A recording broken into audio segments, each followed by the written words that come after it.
During your formative years, your growing up years, what were the cultural influences for you? Was it rock and roll? Was it the American TV series? Was it the Hollywood movies? What do you think shaped your aesthetic? Well, I think the most powerful influence in my late teen and early 20 years were both American black humour novels such as Catch-22 and John Barth. There was a wave of very acid comment on contemporary Western society, and that really struck home to me. And also my formative experiences seeing theatre and feeling that visceral pull between actors and audience. The early plays of Harold Pinter, The Caretaker, I remember blew me away. And then the menace in there and the subtext of viciousness, not pleasant, but gripping. And also Who's Afraid of Virginia Woolf. When I first saw that, suddenly the savagery, the Freudian Oedipus suddenly leapt into consciousness, and there were human beings tearing each other apart, and it was mesmerising. So it was that combination of American black human novelists and contemporary theatre. Okay, and when you look back and reflect now, why do you think the new wave happened in the late 60s, of which, you in Melbourne, the Pram Factory, Jack Hibbert, John Romerell were such important figures? What brought about that surge of nationalism? Lex, I think it was sheer rage and frustration because we wanted to write theatre. I knew I did. I was in the theatre one day, and when I was 19 or so, and I just heard myself saying to myself, that's what I want to do. So there are a lot of people that wanted to do theatre, but there were no outlets because our cultural apparatus was controlled mainly by Englishmen, like John Sumner at the Sydney Theatre Company, Robin Lovejoy in Sydney, and the academia was controlled by Leaversite English academics from the Midlands of England. So A.A. Phillips' observation that we had a cultural cringe was so accurate at that time. It was almost thought that Australians had no creative abilities whatsoever, and we would always have to rely on foreign plays, foreign books, foreign everything, because we were so dull that we couldn't possibly create. And that was actually said to me by an Englishman in our theatre industry. He said, look, it's no use writing Australian plays, David, because nothing ever happens here. It's the dullest society on earth.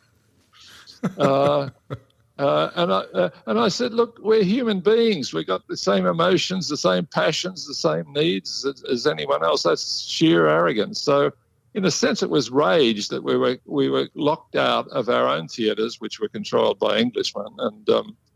And John Sumner did a lot of good. I mean, he did start repertory theatre. I'm not trying to totally knock him, but his list of priorities from 1 to 10 when he formed the theatre, number one, this is a very loose Australian translation of number one, was to bring uplift the barbarous natives with finer European, i.e. English culture. And number 10 was to encourage Australian writing. So it was frustration, it was rage. Why can't our own voices be heard on our stage? Why are Australian accents never heard on our stages? Why isn't there any Australian film industry? Why isn't there any but a feeble amount of Australian content on television?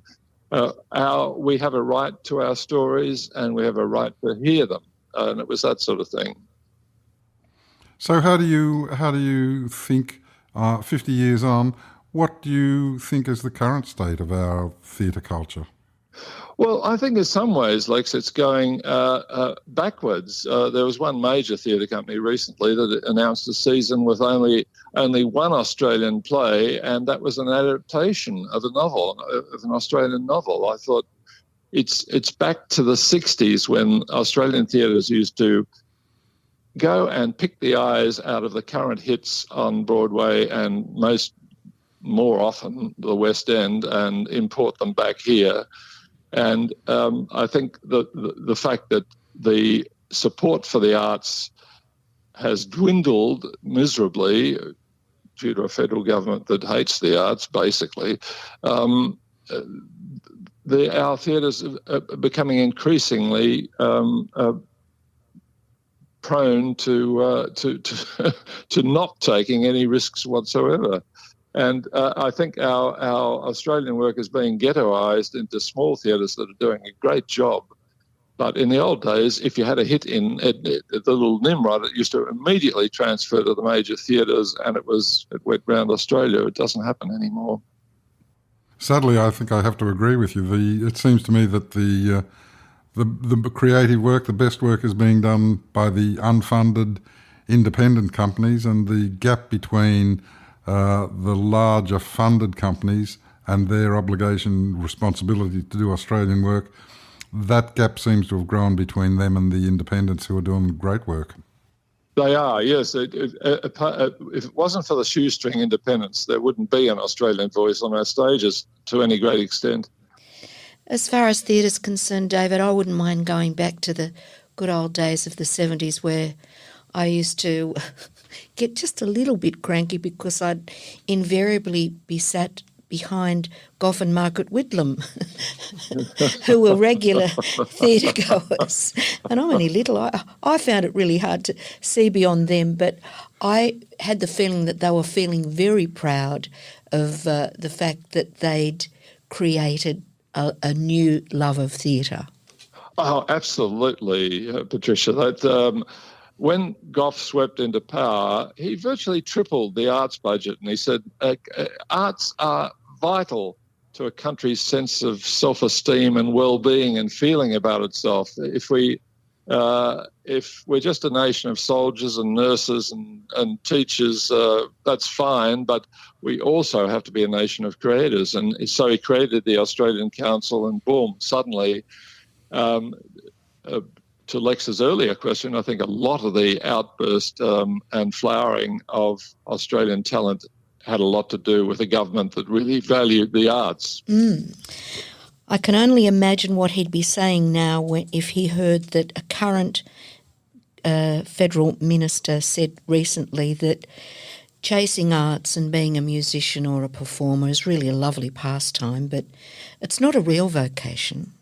Oh, look, yeah, it's just disgusting that the creativity is given such a low priority.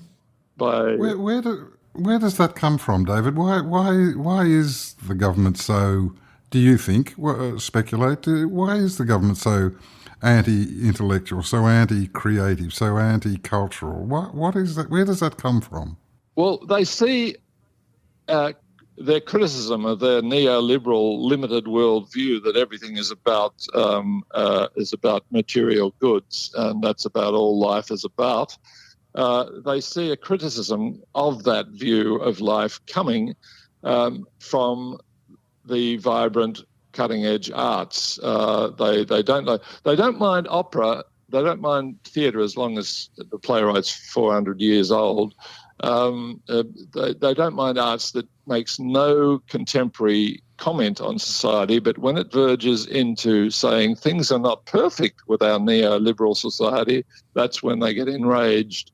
And they take it out. I mean, the ABC is the victim of an overt and vicious attack. Academia they hate because left-wing ideas sometimes come out of academia. And the arts they loathe if it's contemporary arts. As I say, a few museum piece operas and old museum theatre is fine because it poses no threat to the status quo. Mm-hmm. Gee, it's been good speaking with you, David, and you are such an inspiration still forever, and what a great example of getting connected and staying connected you are, and we've really loved having